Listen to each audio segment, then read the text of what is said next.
Bowl this year.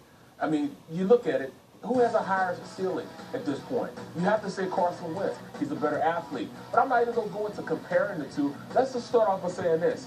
He has a high football acumen. He understands how to play this game. I'm sure he learned a lot from what he saw from Nick Foles this year. He understands which direction he needs to go. And there's some high expectations that we put him on in anyways. But Carson Wentz is the future. He just has to be the future because they went up to get him. Plus, he's that good. I mean, we forget how good he was those first 13 games going into last year. What he architected in those games. And then this year coming back, although it was a little too early, but what he was able to do with this. So how did that other thing work? Playing at their best. How did you? He is a good quarterback, a very good quarterback. Just plug into your phone and then you hook up your phone ceiling, and he's going to do a lot for this franchise as they go forward. Wow, we should have thought that in any way that he wasn't going to be the quarterback of the future. He is and will always be the quarterback of the future until 10 years from now. Carson Wentz is a Philadelphia Eagle. He will be the franchise quarterback. He'll be the face of this franchise for a very long time. They invested heavily in Carson Wentz. You don't make the significant moves they made to move up to get him without making a commitment to him. Not just an immediate commitment, but a long-term commitment as well. You have groomed him for 3 years now. The talent is obvious when he's healthy, and that's the key, when he's healthy.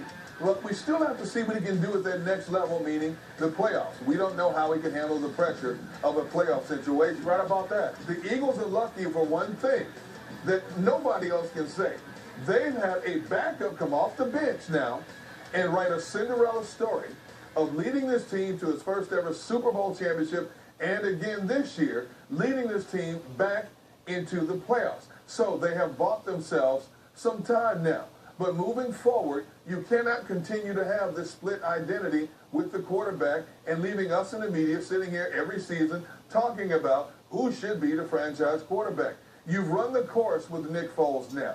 Give him his wings. Let him fly. If you can't get anything for him, let him go find his own team to see what he can do. And hopefully he doesn't come back and bite the Eagles down the road.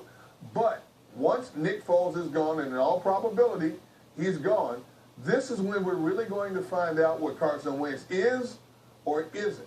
We keep using the term franchise quarterback because he has all the intangibles to be that so-called franchise quarterback. He has excellent talent, skills across the board.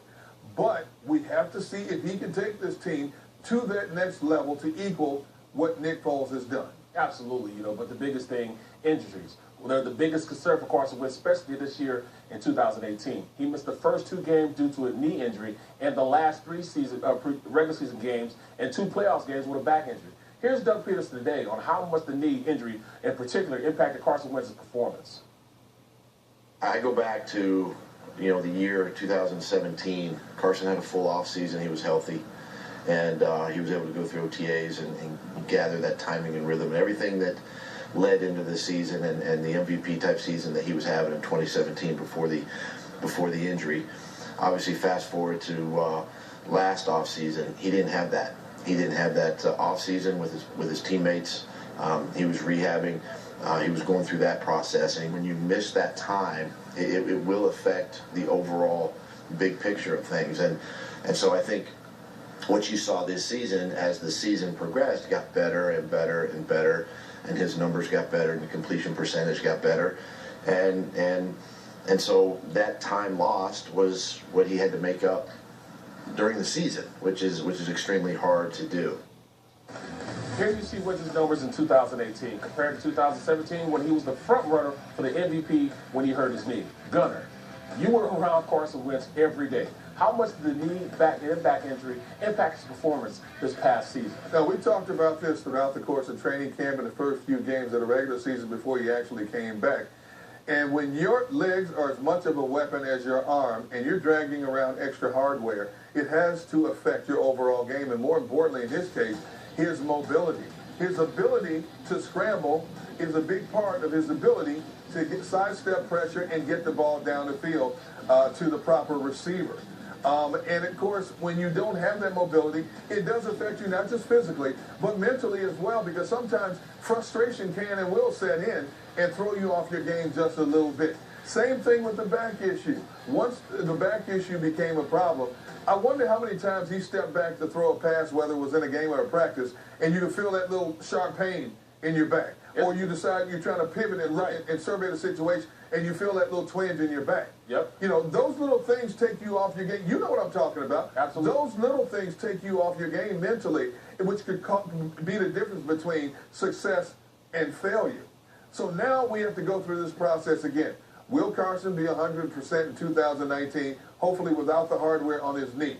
Will the back issue be a problem again coming up in 2019?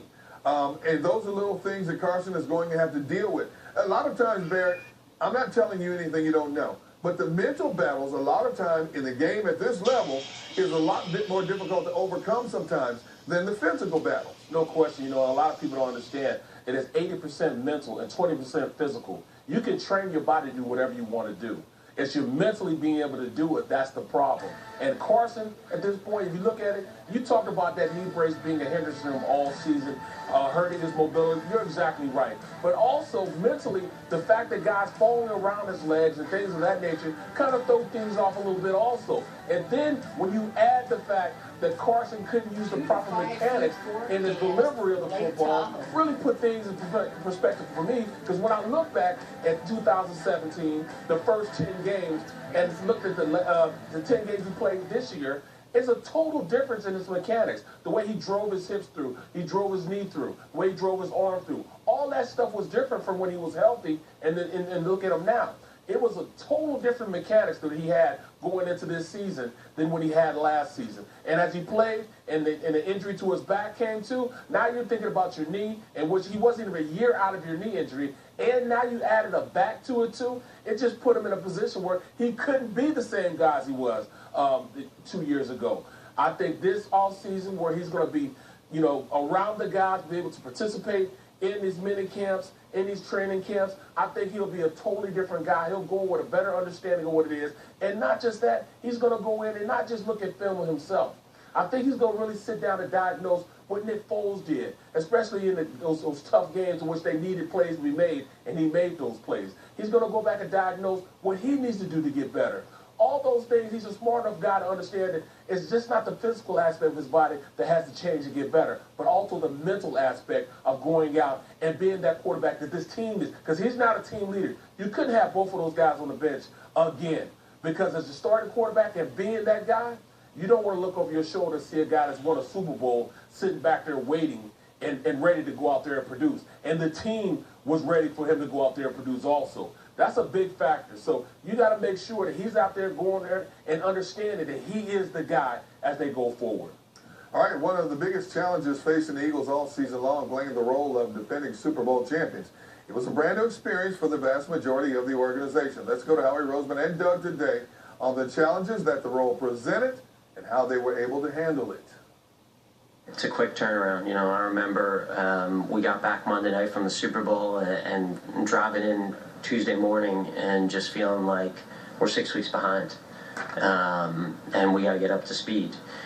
And you think about how the calendar goes, and even at this time of year, you're just you're jumping to things, and you know, everything kind of happens quicker, so you don't have as much time to kind of take a step back, and you're rolling. But it's a great problem to have, and we're hoping to have the problem again going forward. Looking back on it, you just gotta keep your foot on the gas. You gotta stay aggressive in your off season. You know, in your preparation.